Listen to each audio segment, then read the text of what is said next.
Kilometers. So I did 365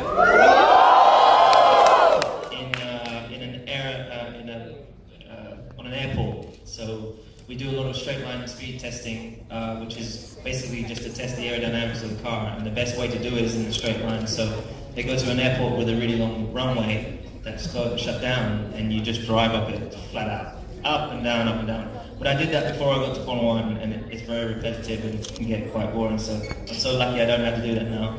I get to race properly around the track. You've done a run on the short tracks? No.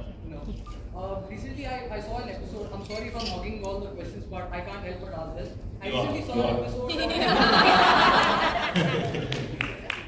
I'm joking. I just saw an episode of Top Gear where they showed a car that reached 414.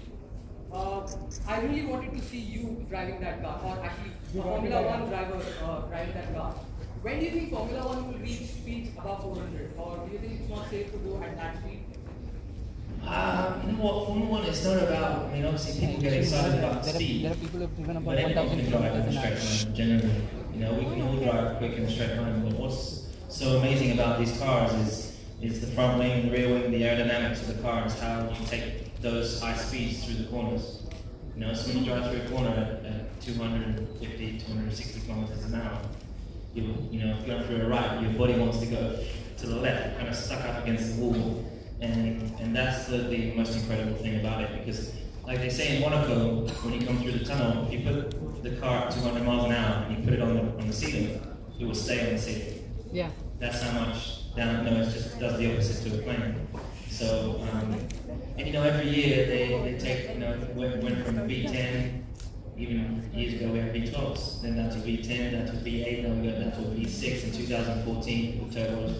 So, and generally the car's been getting slower. Since I got in Formula 1, they take downforce away and the cars get slightly slower every year. So I doubt it very much that it's going to get any faster. It's not always about speed though, a lot of it's about safety as well, isn't it? That's very important. Yeah, but I still want to go fast. Okay, next one for you. Again, forgive my pronunciation, Janish. He wants to know, we're going to see some donuts tonight, but also your Indian version of donuts, which is some other dishes. Jalebi.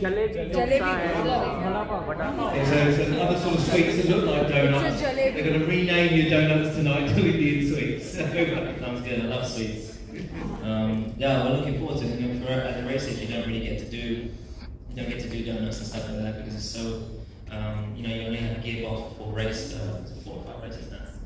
It's 5 races, and also with the engine. So as soon as you finish the race, you're not allowed to, I want to go and have fun. I want to go and do donuts at every corner in front of the grandstands and stuff. And you're not allowed to do that because first thing, one, you get in trouble from the FIA, and second, you get in trouble from the team, and you risk damaging your gearbox.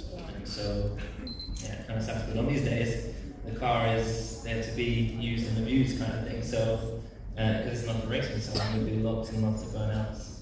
Hopefully use all the tyres if I can. Now I've got one last question for you. So do you think, obviously yourself included, the top Formula 1 drivers have got a chance of breaking Michael Schumacher's World Championship record?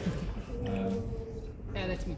I don't know, I think, who knows, you know, we've got some really great drivers. And the great thing about Formula 1 now is that it's just so, you just never know what's going to happen with the tyres and with the teams being so close. I think Michael was in an era where, you know, Ferrari just dominated.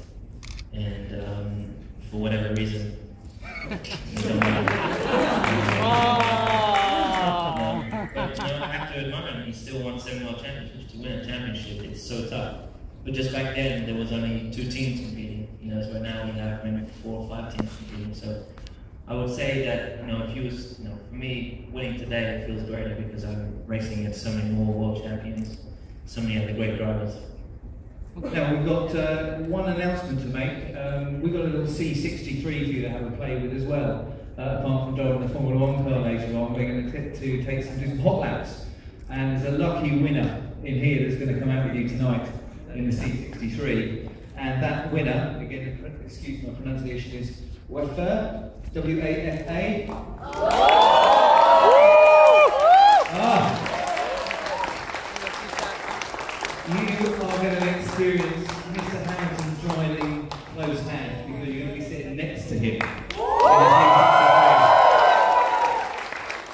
Good luck. You want to say here? Say something. No. Hi. I really can't, I swear I'm going to subscribe. You're going to look forward to your trip. We'll have fun, don't worry. Lewis, have some fun with you. I'll take care of you on the track. Okay, we're going to say a big thanks to Lewis Hamilton. Follow him. Thank you, Lewis. Just 1 second. Please pardon us. This is going to be a single photograph because of time shortage. It's going to be a group photograph. With everybody behind. Right here. Oh!